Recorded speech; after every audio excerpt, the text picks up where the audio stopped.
नमस्कार विद्यार्थियों, मैं अरविंद सुलानिया, सहायक आचार्य इतिहास, राजकीय महाविद्यालय श्री गंगानगर, आज आपको वन व्यवस्था के बारे में बताऊंगा। भारतीय संस्कृति की एक प्रमुख विशेषता वन व्यवस्था रही है। इस व्यवस्था के विभिन्न रूप भारतीय इतिहास में देखने को मिलते हैं।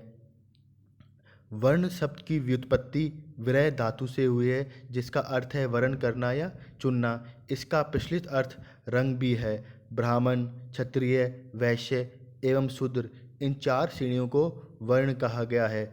समाज में इन चारों के कार्य तथा स्थान निश्चित करने की योजना को ही वर्ण व्यवस्था कहा जाता है। अब बात करेंगे वर्ण व्यवस्था की उत्पत्ति।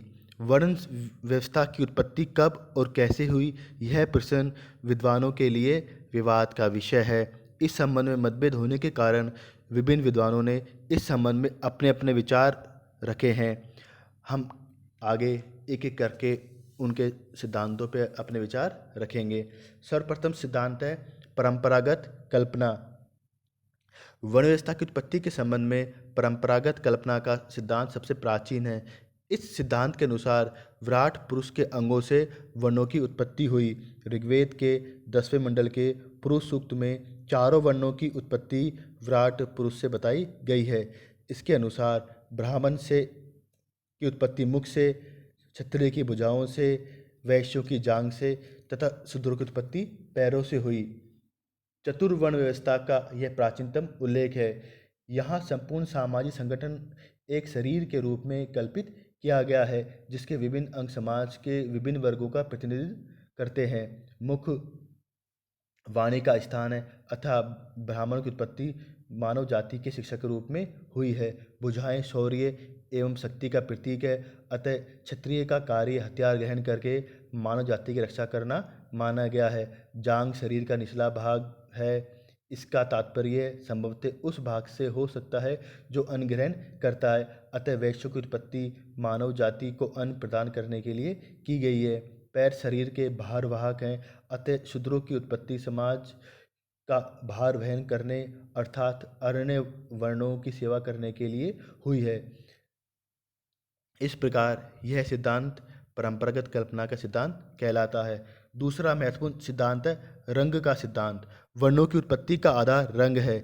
यह सिद्धांत भृगु के वर्ण के सिद्धांत पर आधारित है, जिसके अनुसार ब्राह्मण का रंग श्वेत, क्षत्रिय का लोहित, वैश्य का पीत और शूद्र का अशित होता है। रंगों के आधार पर वर्णों की उत्पत्ति का यह सिद्धांत उचित प्रतीत नहीं होता है।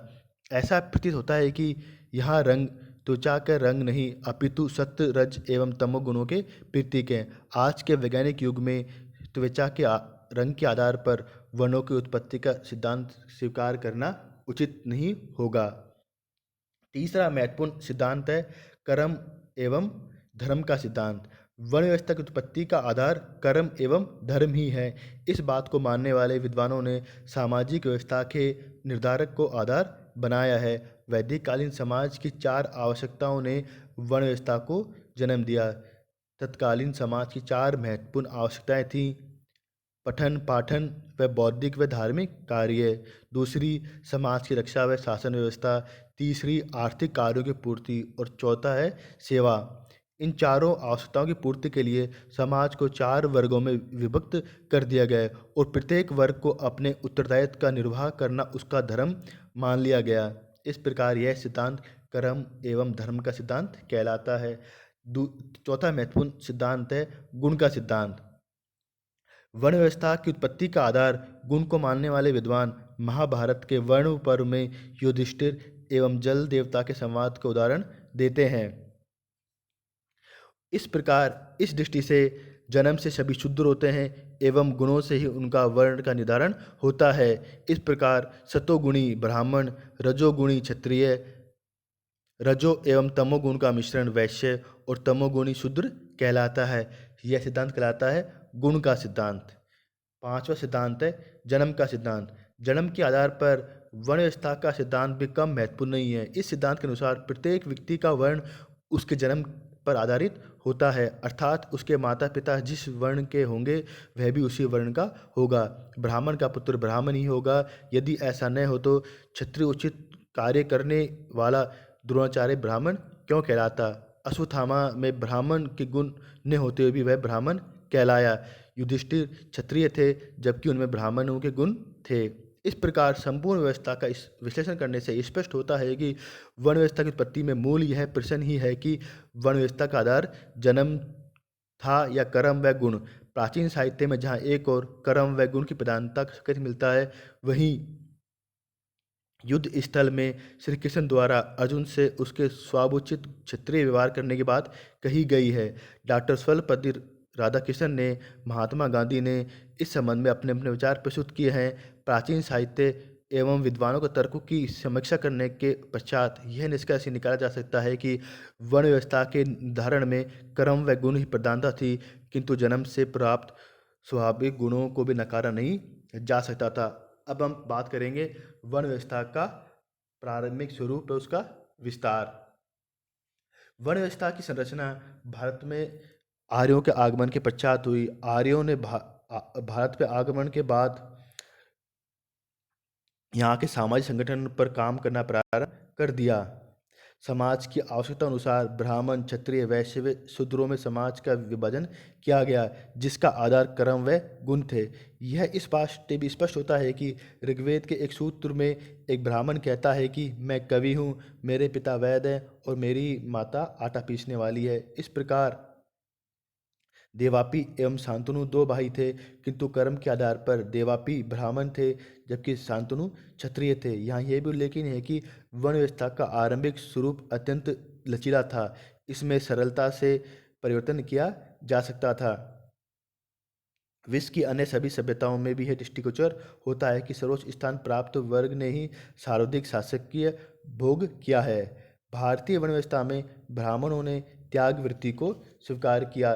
शासक को पूर्ण स्वतंत्र न छोड़ जाने की प्रवृत्ति ने इस दृष्टि को जन्म दिया। यदि ब्राह्मण सर्वोच्च शक्ति अपने हाथों में रखता तो उस पर किसका नियंत्रण होता। शासक वर्ग की मनमानी पर उतरने पर ब्राह्मण वर्ग ने उसे नियंत्रित करने का प्रयास किया। परशुराम द्वारा 21 बार क्षत्रियों का दमन किया गया। प्रारंभ की सादगी धीरे धीरे जटिलता की ओर बढ़ने लगी। उत्तर वैदिक काल में वर्ण व्यवस्था जन्म के आधार पर होने लगी। प्रत्येक वर्ण के लिए निर्धारित होने वाले नियमों व उपनियमों ने ब्राह्मण क्षत्रिय संघर्ष को जन्म दिया। महात्मा बुद्ध के जन्म से पूर्व उनके संबंध की लोक कथाओं इसके प्रमाण हैं। सूत्र काल तक आते आते वर्ण व्यवस्था में और अधिक जटिलता आ गई। सूत्रकारों ने तो इसे और अधिक संगठित व व्यवस्थित रूप देने में कोई कसर नहीं छोड़ी। ब्राह्मणों की सर्वश्रेष्ठता स्थापित हो गई। शूद्र बौद्धिक व धार्मिक कार्यों से अलग कर दिया गया। वर्ण व्यवस्था अब परिवर्तन करना संभव नहीं था। विवाह व खान पीन के नियमों में भी कठोरता आ गई। महाकाव्य काल में आते आते इसने जन्म का रूप ग्रहण कर लिया। कर्ण में क्षत्रिय के गुण होते हुए भी उसे सूत्रपुत्र ही कहा गया। द्रोणाचार्य, परशुराम, अश्वत्थामा और कृपाचार्य क्षत्रिय गुणों के होने पर भी ब्राह्मणी कहलाए। एकलव्य को शूद्र ही कहा गया। अब सूत्रकारों ने पारस्परिक विवाहों को अनुलोम एवं प्रतिलोम विवाहों में बदल दिया। छठी शताब्दी ईसा पूर्व तक आते आते यह जटिलता इतनी हो गई कि महात्मा बुद्ध और महावीर स्वामी ने इसमें आई कुरीतियों का विरोध करना प्रारंभ कर दिया। भारत में प्रविष्ट होने वाली विदेशी जातियों व उनसे व भारतीयों से रक्त मिश्रण के आधार पर उत्पन्न होने वाली संतानों को वर्ण संकर के रूप में स्वीकार किया गया। अब नए समूह व नई जातियां अस्तित्व में आने लगी। धीरे धीरे इसमें इतनी अधिक जटिलता आ गई कि अब यह पता लगाना कठिन हो गया कि व्यक्ति का वास्तव में वर्ण क्या है। व्यक्ति अपनी योग्यता के अनुसार कार्य करता रहा, किंतु जन्म के आधार पर उसे अपने वर्ण के दावे को करना उसके लिए आवश्यक हो गया। इस प्रकार अब वर्ण व्यवस्था जन्म पर आधारित होने के कारण जाति व्यवस्था में बदल गई। अब हम बात करेंगे जाति व वर्ण व्यवस्था में क्या अंतर होता है। जाति व इन वर्ण व्यवस्था इन दोनों में स्पष्ट अंतर है। यह ठीक है कि सामाजिक स्थिति में वर्ण व जाति एक दूसरे से संबंधित हैं, किंतु तीनों आधार पर हम इसको आसानी से एक दूसरे से अलग कर सकते हैं। प्रथम तथ्य यह है कि वर्ण में कर्म की प्रधानता थी, जिसमें कि कालांतर में जन्म की प्रधानता प्रविष्ट हो गई। इसके विपरीत जाति व्यवस्था प्रारंभ से ही जन्म पर आधारित है। वर्ण व्यवस्था में समाज स्पष्ट रूप से ब्राह्मण, क्षत्रिय, वैश्य एवं शूद्र इन 4 भागों में विभक्त होता है, जबकि जाति व्यवस्था में असंख्य उपजातियों का जन्म हो जाता है। तीसरा, विवाह, सामाजिक मेल-मिलाप व भोजन आदि के संदर्भ में जितनी कठोरता जाति व्यवस्था में पाई जाती है, उतनी वर्ण व्यवस्था में नहीं पाई जाती। इस प्रकार जाति व वर्ण व्यवस्था में अंतर है। अब हम बात करेंगे विभिन्न वर्णों के अधिकार व उनके कर्तव्य। प्राचीन भारतीय साहित्य का अनुशीलन करने से स्पष्ट होता है कि भारतीय विद्वानों ने चारों वर्णों के अधिकार एवं कर्तव्य का निर्धारण कर दिया था। संक्षेप में हम इन पे विचार करेंगे। ब्राह्मण, यजन, याजन, अध्ययन, अध्यापन एवं धार्मिक अनुष्ठान करना ब्राह्मणों का कर्तव्य कहलाया। जो स्थान शरीर में मुख का है वह समाज में ब्राह्मण का था। ब्राह्मण इस व्यवस्था में शीर्ष स्थान पर थे। अपने ज्ञान, त्याग एवं विद्वानता से समाज में उन्हें सम्मानजनक स्थान दिया गया। ब्राह्मणों के लिए चरित्रवान, सत्यवादी, दयालु, क्षमाशील, दूसरों के प्रति सहानुभूति रखने वाला व तेजस्वी होना आवश्यक माना गया है। यदि ये गुण उसमें नहीं थे तो वह ब्राह्मण कहलाने के लायक नहीं था। किंतु धीरे धीरे ये गुण गौण हो गए और जन्म के रूप धारण कर लिया। अब जन्म के आधार पर व्यक्ति ब्राह्मण माने जाने लगा। यदि उसमें ब्राह्मणोचित गुण नहीं है तो भी उसे ब्राह्मण कहा गया।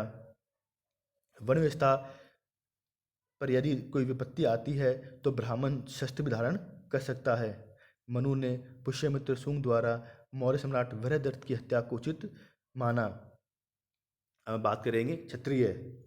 ब्राह्मणों के बाद में क्षत्रियों का स्थान आता था। शरीर में जो स्थान भुजाओं का है वही समाज में क्षत्रियों का था। क्षत्रियों का मुख्य काम था रक्षा मूलक। महाभारत के शांति पर्व में कहा गया है कि राजा कौन है? वह है जो प्रजा मात्र को आनंद दे। क्षत्रिय कौन है? वह जो ब्राह्मणों मात्र की रक्षा करे। अपने शौर्य से राज्य व देश की रक्षा करना, सत्य व धर्म की सुरक्षा करना उसका परम धर्म था। क्षत्रियों द्वारा अपने धर्म की पालना न करने पर ब्राह्मण उसे यथोचित दंड दे सकते थे। संभवतः इसी व्यवस्था ने कालांतर में ब्राह्मण व क्षत्रियों के मध्य संघर्ष प्रारंभ कर दिया। तीसरा वर्ण है वैश्य वर्ण। ब्राह्मण व क्षत्रियों के पश्चात समाज में तीसरा स्थान वैश्यों का था। जिस प्रकार शरीर में उदर भोजन की पचाकर उसे रस बनाने में सहायक होता है, उसी प्रकार वैश्य द्वारा उत्पन्न अन्न, गोरस आदि समाज के अन्य वर्णों के लिए आवश्यक होते हैं। उनका मुख्य कार्य कृषि करना, पशुपालन, धार्मिक कार्य व व्यापार आदि था। देश की आर्थिक समृद्धि में उनका महत्वपूर्ण योगदान था। समाज का चौथा व अंतिम वर्ग था शूद्र वर्ण। वह निम्न वर्ग भी माना गया। उसकी संज्ञा शरीर के पैरों से की गई। वह अधिकार विहीन था। अन्य वर्णों की सेवा करना उसका धर्म था। उसकी अपनी कोई संपत्ति नहीं थी। वह सदा ही उच्च वर्णों के शोषण का शिकार रहा। उसे यज्ञ करने का अधिकार भी नहीं था। अब हम बात करेंगे कि क्या वास्तव में वर्ण व्यवस्था की वर्तमान में कोई प्रासंगिकता है। वर्ण व्यवस्था के पीछे चाहे जो भी उत्तम कारण रहे हों, किंतु समय के अनुसार इसमें विसंगतियां आ गई और धीरे धीरे वर्ण व्यवस्था के स्वरूप में परिवर्तन होता चला गया। ये ठीक है कि हमें अपनी प्राचीन संस्कृति पर गर्व करना चाहिए, किंतु जब ये प्रश्न आता है कि क्या वर्ण व्यवस्था आज के समाज में लागू की जानी चाहिए, तो हम तर्क का सहारा लेते हैं। दूसरे शब्दों में वर्ण व्यवस्था की प्रासंगिकता जहाँ तक प्रश्न है, आज के मूल्यों पर इसको मानना उचित नहीं होगा। आधुनिक सामाजिक व्यवस्था में निसंदेह सत्य, अहिंसा, न्याय, स्वतंत्रता, समानता आदि पर बल दिया जाता है और ये चारों सिद्धांत आज विश्व के श्रेष्ठ सिद्धांत माने गए हैं। वर्ण व्यवस्था के कारण इनका पालन करना संभव नहीं है, इसलिए आज के समय में वर्ण व्यवस्था की प्रासंगिकता नहीं मानी जा सकती। धन्यवाद।